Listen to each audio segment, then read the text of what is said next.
Welcome to Prophecy Chronicles. My name is Sanele, your host, and I will be taking you through the prophecies that the man of God has been speaking on Jesus Reigns TV and various events across the world.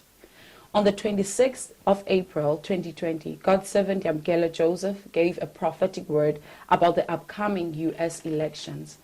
In this prophecy, the man of God spoke about how the upcoming elections in the United States would be difficult and how God was going to strengthen the hand of the current president. The man of God, with the inspiration of the Spirit, spoke about how a woman would be part of the upcoming elections. This was before anyone could imagine a woman again being part of the U.S. elections like Mrs. Hillary Clinton. There was no way at all anyone would have thought of a woman being part of this coming elections, especially after many candidates had already dropped out on the elections race. But lo and behold, 5 months later, in the month of August, Kamala Harris shocked many as she was officially announced as the running vice president with Joe Biden. This exactly fulfilled the prophetic word which God's servant Yamkela Joseph spoke, saying, a spirit of Jezebel would be found in the coming election, and this spirit would be reflected by a woman. The man of God spoke this prophecy in a parable, yet very accurate, and pointed straight that a woman would be part of this election. The prophecy goes like this. Take a look. Clean the works of witchcraft and shut down that woman Jezebel, who is hunting my prophets. I shall raise a Jehu like a spear. He shall crush the house of Ahab, and the fear of my presence will be restored in Israel. The Lord said, I shall visit the nation of America, and I shall crush the woman Jezebel, who is hunting after my prophets.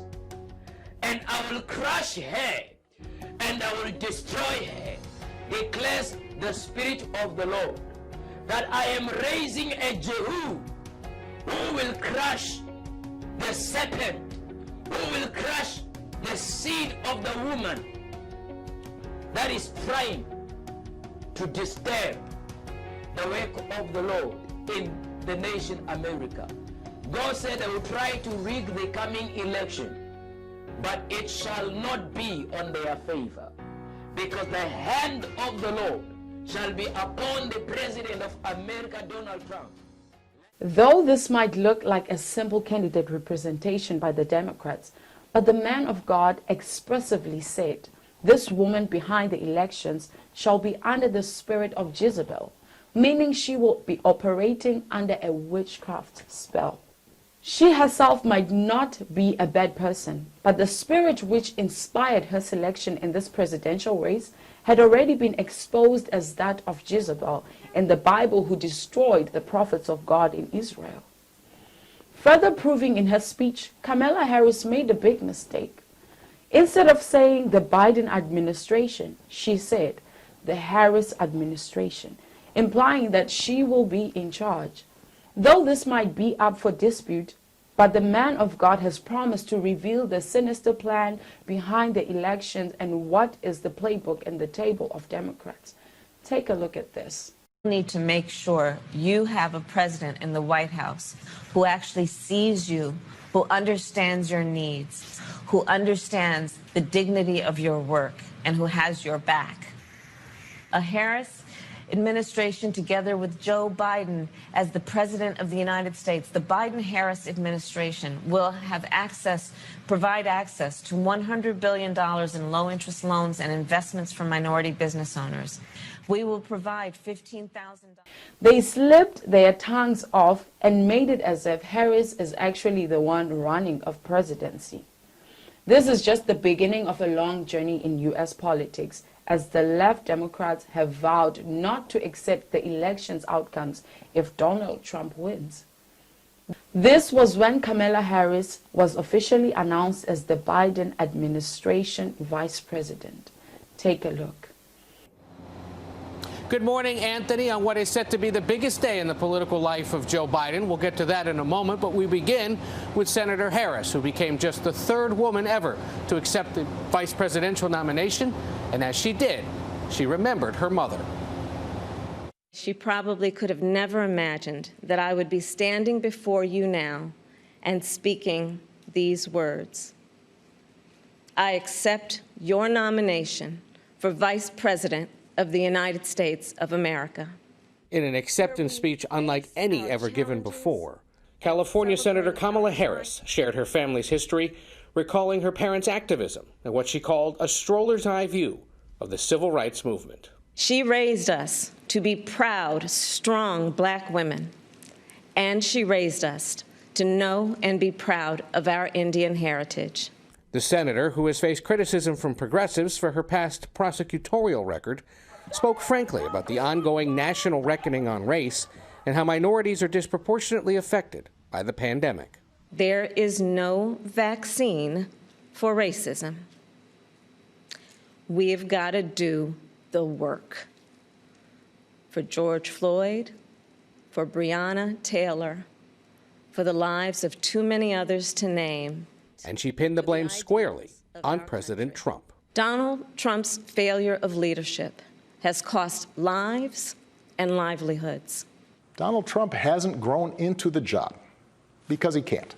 Former President Barack Obama delivered the most stinging rebuke of a sitting president by a former president in modern history. For close to 4 years now, he has shown no interest in putting in the work, no interest in finding common ground, no interest in using the awesome power of his office to help anyone but himself and his friends. No interest in treating the presidency as anything but one more reality show that he can use to get the attention he craves. Speaking from the Museum of the American Revolution in Philadelphia, he spoke poignantly about Americans once marginalized because of who they were. If anyone had a right to believe that this democracy did not work and could not work, it was those Americans, our ancestors. At times, the former president almost pleaded with Americans to take action. Do not let them take away your power. Do not let them take away your democracy. So did many of the women who spoke, including House Speaker Nancy Pelosi and Mr. Trump's 2016 opponent Hillary Clinton, who recalled what can happen when people don't turn out to vote. And don't forget, Joe and Kamala can win by 3 million votes and still lose. Take it from me. So we need numbers overwhelming so Trump can't sneak or steal his way to victory. Someone who was watching closely last night, perhaps no surprise, President Trump, who fired off several angry tweets with false and misleading claims. Some Democrats immediately said the president was, in essence, proving Mr. Obama's point that he's unfit to serve. Now, tonight, attention turns to Joe Biden here at what's called the Chase Center on the riverfront. Looks a little bit like a Home Depot, but we promise this is a event center that actually can hold a television studio that Democrats have built for the event, very similar to what Kamala Harris spoke from last night. Biden has been seeking the presidency in one way or another for almost 50 years and will accept the nomination tonight on the third try. Of course, this isn't at all what we were expecting to cover. We were supposed to be in the battleground state of Wisconsin. Biden was supposed to speak in front of thousands. Tonight, he'll speak from his hometown, the city that as a senator he came home to almost every night. Tony? Everyone who is a Christian should know by now that a Biden and Harris administration is carrying no good for believers. Hence, it is very important for Christians to pray for President Donald Trump and the United States of America. It is now clear that this November elections will be the most difficult elections, and only prayers of the believers will prevail. President Trump is the only hope for Israel and Christians around the world. Such great corruption in Washington can only be drained out by a strong, praying president. We keep the U.S. elections in prayer and encourage you to pray as well. The man of God, Yamkela Joseph, is praying together with all believers to see victory in the side of the church and lovers of freedom worldwide. Thank you for watching Jesus Reigns TV. My name is Sanele. Till we meet again, don't forget to subscribe and click on the notifications. Shalom.